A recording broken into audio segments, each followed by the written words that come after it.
Hello, everybody. Today we are checking out Renzoto Wanderer. Now, this is pretty new, actually. It seems like Renzoto has 3 songs under his name, and you guys were telling me to check out this guy and his music. So we're gonna delve right into it. Let's check it out in 3, 2, 1, play.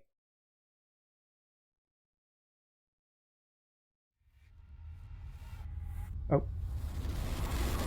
In the backseat of your mind, do you feel as though you've always known me? Oh. Down your spine, are you feeling like you're missing something? I could turn your night alive. Would it be wrong to this is completely animated. Wow. It's not black and white. There's only so much words can convey. Huh. I could be human. Ooh, I like that. I like that. Nice. Nice. That was good. Alright, so we heard this guy in I believe his group song Let's Get It Started. Let's Get It Started by Luna. So I mentioned back then this guy has a pop star voice. Like, it's just, he's got that very, I want to say 2010s boy band voice, where it's just like, this was the voice people swoon over, you know? It's a voice that's very friendly to pitch correction. Like, that might sound bad, but when I say his voice is very friendly to pitch correction, I mean that in a sense that it doesn't sound forced, whereas many other people, you can put auto tune on their voice, you can put pitch correction on their voice, and no matter how well it's mixed, and no matter how well the music producer applies it, it can always feel awkward. It'll always be, you'll always hear the pitch correction before you hear the voice. But with his voice here, it feels like it's very friendly. It feels very fitting. Even when there's pitch correction, it's not awkward, and that's the best thing you could hope for when you're making electronic style music, because when your vocalist is fitting your producer's music choice, it helps. It just helps. And so let's go back a bit and let's listen to how he sang some of those parts.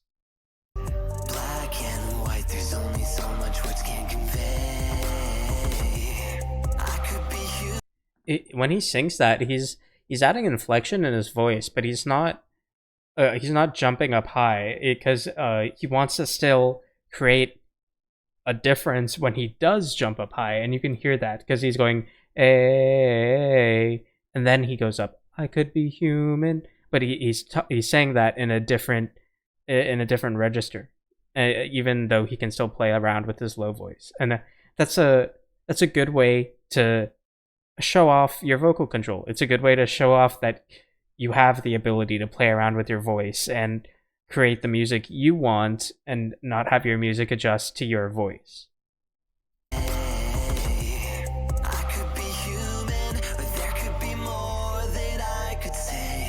That sounds really good. And when he goes real high, nice. That was good. So you can hear he hits the note twice, and then on the third time he adds variation. That's a really good way to, because you want that expectation, because you want your audience to be like, oh, this is catchy, I know what's coming next. But you also don't want it to be too predictable, because at that point it's like, why listen to the song when it's just the same thing over and over again? And so that variation, it's a very, I don't want to sound negative at all when I say this, but it feels very standard. It's a very 2010 standard, like, relaxing, catchy tune, and that's what he's going for, from what I can hear. It seems that's very much what he's going for, from just the style of the music video to the way he's singing it to the way the music production is. That you can hear the drums that they're using, even the digital drum set, the ambient instrumentation. It's all very nostalgic, and it's very pleasant to hear.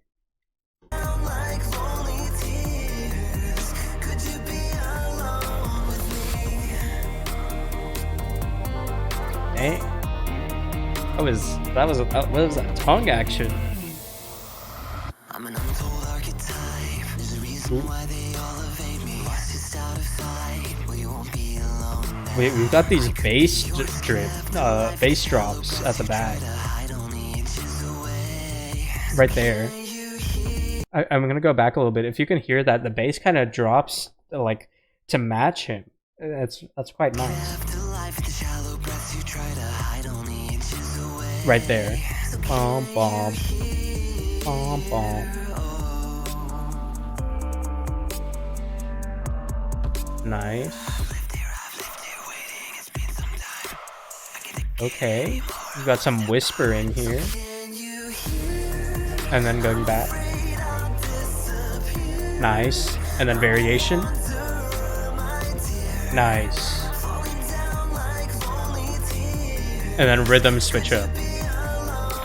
That was nice. If you hear that, he hits that note twice. It's like bum bum bum bum bum bum bum bum bum bum bum bum bum bum. Obviously, I'm not a vocalist. I'm not hitting these notes like he can, but it's that variation, and then after he adds that variation, then it's a rhythm switch up, which is nice. It's variation on top of that variation. It's catchy. That's what you want. It's catchy.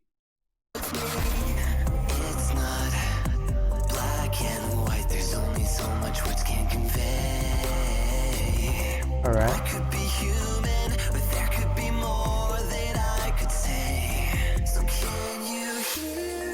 Ooh. Oh. You got this wavy synth.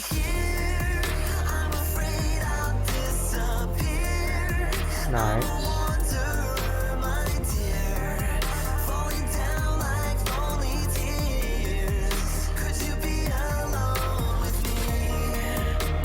Alright.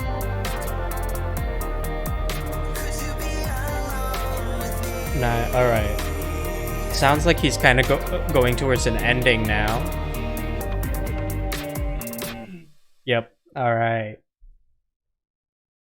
Wow. Yeah. Oh. That was with Tonari Animation. Wow. That must have been a really big achievement for him and Nijisanji. I imagine that was a very nice animation to go along with things. But yeah, this was a really nice chill song. I wasn't expecting this, especially after the past Nijisanji songs we've been taking a look at have been super high energy, screaming metal. But this was a very nice, relaxing song, and his voice suits it very well. His voice pulls off this relaxing style of music super well. So yeah, thank you so much for watching. I will see you guys next time. Feel free to recommend anything else in the comments below. So thank you so much. I'll see you next time.